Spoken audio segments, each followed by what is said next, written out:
Okay, well, hello.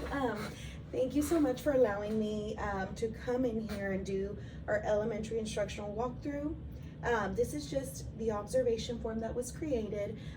It was a committee of us, and we created this form just to ensure that it was, number one, easy to follow, a one-pager, something that you can get immediately. And also, if we have anything in place or would like to put something in place, we would have this. So hopefully you like our new form. But before we begin, again, my name is Estrella Munoz, and this is our teacher, Terry Walding, second grade.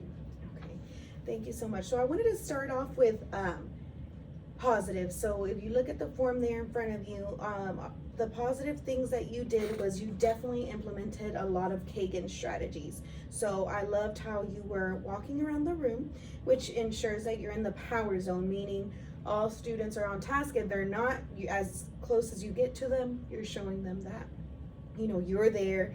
They feel your presence, and you can also adjust, listen into conversations, and check for understanding. That's the great thing about being in the power zone. I also liked that you did, students were, after they read the story, they were in small group purposeful talk. So you knew that the conversations were purposeful, that they made sense, and again, you redirected as needed. So your classroom culture, classroom environment is great. Everything feels cozy. Students feel comfortable to ask questions. That's actually very important, because we can have students that, don't feel home at school, and they're here with us most times more than they are with their parents. So we have to make them feel, encouraged. Kids feel ready to ask questions. They don't feel shy or nervous. So your culture, your classroom culture, I have to say, is just phenomenal. Just to give our viewers a little bit of feedback, how many years have you been in education? I've been in public school for 17 years. This is my 18th year. This is my 18th year. Oh, wow. 18th year, and you've done, as far as grades, what grades have you done? I've done first grade, fourth grade. I was a CSE for a few years, and then now second grade, self-contained, yeah. Any preference of favorite grades? Second grade's definitely my favorite. Second grade's your favorite. Actually, I can agree to that. Second grade is my favorite too. I feel like they're right in the middle of everything. They still love school. We don't have to worry about the testing grades or testing, star testing. Okay, so continuing on with our form, the top part after positive notes, we have activating strategy or opening strategy. So I did check off here that you did links to prior knowledge and lesson content. You also previewed vocabulary, and let's talk about it. So you reviewed a video on theme, since your lesson was based on theme, and it's one of the lowest TEKS across the board. Me being the instructional coach, I can tell you, students highly struggle with theme. They don't understand that it's the moral or the lesson to the story. So you activated prior knowledge by discussing it, reviewing the video with them, and breaking things down for them. You also talked about the book that they read, or the was it Fable they read? Fable, yes. Fable they read prior to. So they made that text-to-text connection. So I did appreciate that you did that as well. And then you went over vocabulary to remind students, you're going to see this word, which was, what word was it that you mentioned? Was groaned. Yeah, so you mentioned that word, sorry, I didn't write the word down, but you mentioned that word was something that was going to come up, so you activated everything so they could remember what the word meant and were able to apply it and listen to it in context. So the story that you guys read, or the fable y'all read, was Anansi, and the talking watermelon. You do have your anchor chart up so students can visibly refer to it. I know you were referring to it as you were modeling your lesson, and showing students that is one thing that they can look at in case they don't remember what theme is. So going over your teaching strategies, you had several. So I have that you modeled for students. It's easy to just create an assignment on Google Classroom and just say, okay, everyone go ahead and open it up and do it. But it's a modeling thing. So we have to model first the expectation, which you did that. You modeled the student expectation. You also modeled how you wanted them to even think. So you did critical thinking, but you modeled. So you said, okay, as we're going through, tell me what you're thinking. So you're developing all of these skills, without even purposefully doing it. You're just doing amazing. You also included the gradual release, the I do, we do, and you do. Kagan strategies, as we discussed earlier. You were walking about the room, ensuring everyone's on task, everyone's understanding. So that is an immediate check for understanding. And then you redirected those that weren't quite understanding the questions being asked. You incorporated higher order thinking skills. And I did notice that everything was student-centered, which is big with T-TEST. We want to ensure that students are doing most of their learning on their own. They're feeding off of their peers.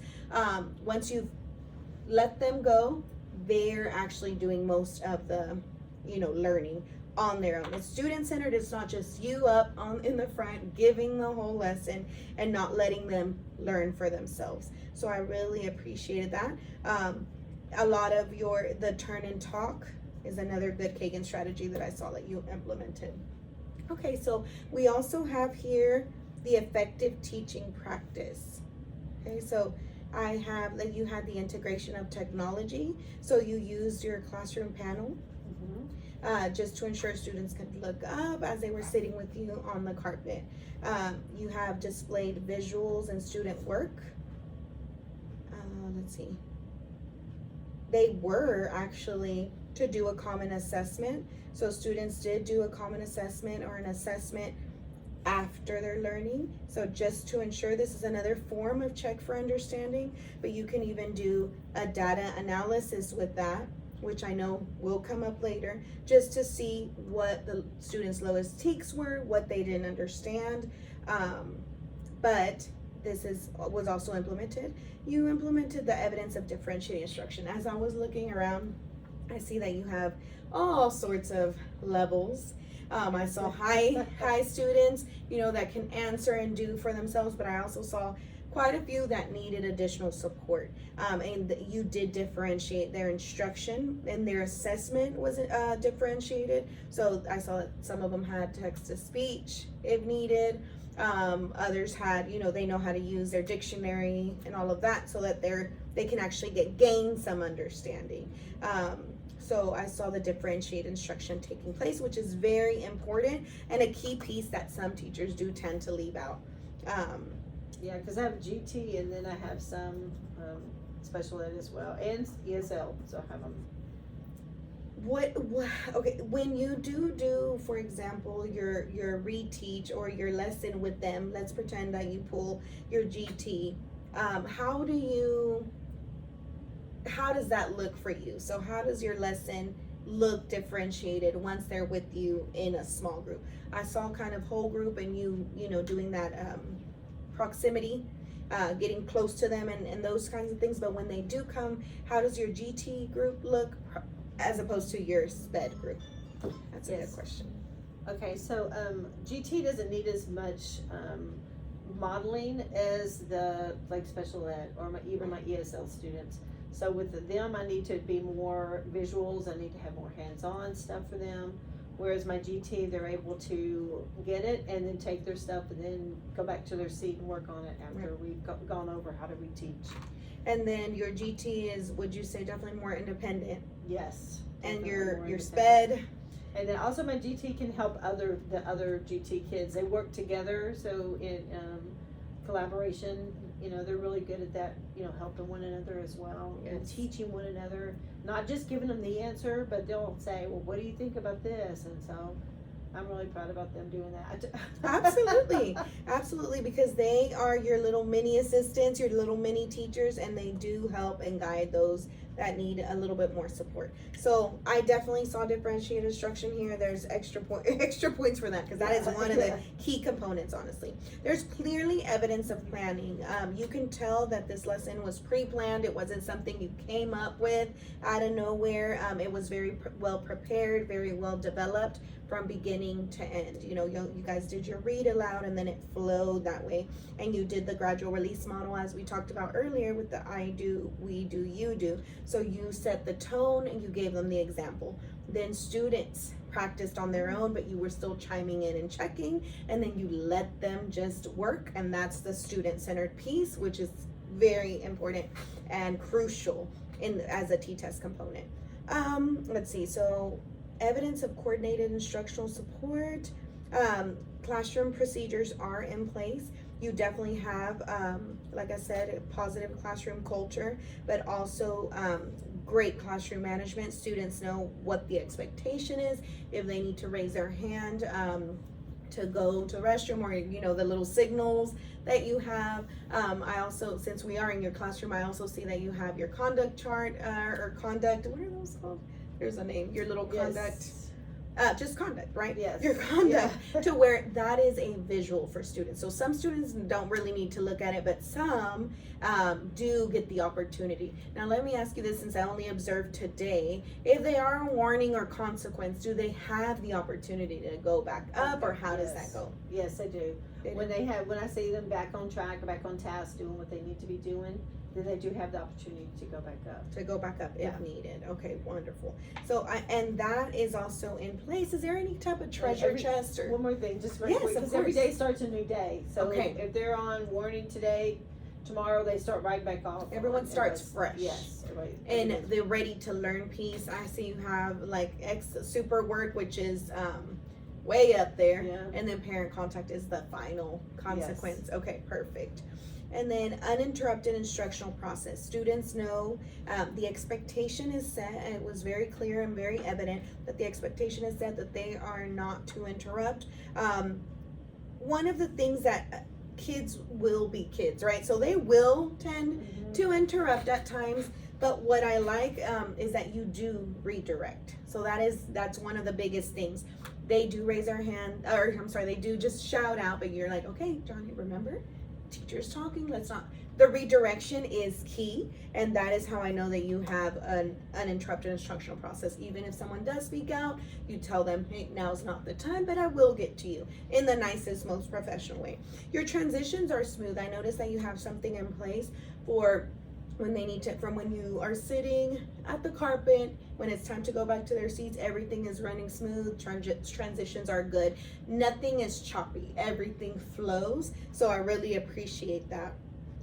Everything is on a timely manner. So since you are self-contained, I know that you have so many things to cover, but you do have a timer going, and you let students know, okay, hey, it's almost time to switch to the next thing. The good thing about being self-contained is wherever you stopped, you can pick right back up the next day and adjust that way. You have that flexibility. And since you do have just one group of kiddos to focus on, the transitions were very smooth, and students know what is in place, and they've learned it. And it's only week 5? Week 5. Finishing 5, right? We're finishing 5, so it's very early on, and students already know what to do. So the expectations are in place, and they're set, and they are little. So for the most part, they know what they have to do, and they follow. I loved the student engagement. The level of engagement was definitely there. Students were participating. Students were on task, and as mentioned prior, you redirected when needed. So you didn't just let students play or act silly. You were like, okay, so let's get back to the lesson. One of the biggest things for engagement is not doing too much at once. So a good little brain break, or like what a little turn and talk, or something that distracts them. Even a Kagan strategy that is called is it Think Up, Pair Up? That one's a good one, just because you can play a little popular song, or just a little tone, a little kids bop or something, and students walk around about the room, and then just give a little high five and share whatever question you have. That's one of my favorite strategies. So honestly, I saw so many positives to your lesson. I think that, like I said, you had activities in place. You talked about prior knowledge. Your teaching strategy is evident and clear. You have effective teaching practices in place. So we do have to come up with a follow-up plan. Is there anything that you would appreciate if I came and checked in on, or maybe that I could give you some feedback on? I'd like to ask you, because sometimes I think it's important to hear back from the teacher. Again, this is just from a colleague to a colleague. It's not from an observer to a teacher. That's not the way I would ever want you to see it. So it's from colleague to colleague, and I just want to see what you think. Okay. One of the things is like, because they took a test after we did the story, just to maybe help analyze the data to see what teeth that they need more support on. I think I would appreciate that, and maybe give a like a follow-up type thing. You know, maybe help me come up with some follow-up questions or a follow-up quiz that will hit those teeth that they were low on. Perfect. And as far as classroom planning, is there anything else you would like me to support you in?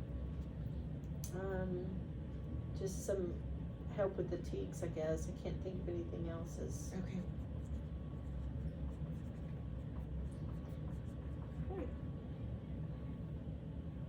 And I wrote all of that down just to ensure that we do have this. Since the data is now in Eduphoria, I will look at it. You know, administrators can look at data as well, and help support coaches in that way. So they could look at data, analyze it, and then look at the lowest teak. So we might look at one or two of the lowest teaks and then come up with, like you said, a follow-up quiz. So we may stick with fables, or we may look at what's coming up. Can you Fairy tell us? tales. Fairy tales is coming That's up, so next that's week, that's actually perfect, because we can implement the teak skill of theme still into fairy tales and see, you know, there was a lesson learned.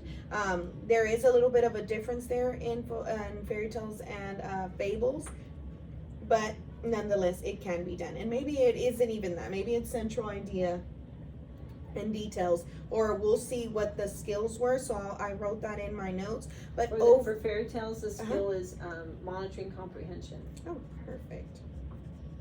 That's the comprehension teak for next week. Just in observing everything and looking at data, looking at how students did in STAR last year and how they're doing now, one of the biggest things that students have trouble with is making connections. Making connections, monitoring comprehension is a little bit better, but the making connections teak is unfortunately one of the ones they struggle with. And it's so easy to just do a quick check for understanding and see what connection they made to whatever book was read. So let's make a connection with this book. How does it remind you of your life? Well, it's not the same as your life. How is it different from your life? You know? Well, in fables, we see animals that talk. That's not something that happens in our real life. So instantly they should be making those connections. It's making the connections and actually applying them. So that's one of the biggest things. So maybe I can meet with the coaches and discuss or devise some kind of plan where we can implement the making connections teak in maybe the majority, if not all, of the of our campus assessment. So I'll talk to the coach. Honestly, we came up with a nice follow-up plan. We want to analyze the data. Overall, the lesson was concrete. It was very explicit. You can tell that you took the time to prep for it. I know you are one of our teachers that is very committed, very dedicated, has a passion for what she does, and we appreciate you for that. I cannot thank you enough for everything you do for our students from year after year. Actually, you know, you taught my two children, and I am forever grateful for that. I saw a huge amount of growth in both of my boys, and they are boys. Oh, I'm sorry. 305. Yes. Okay, so we have to go now because the teacher's done with conference. Thank you so much, Ms. Walding. I appreciate your time, and have a good one. Have a great one. I'll let myself out. Yes, thank you. Thank you. Sorry. No problem. Oh.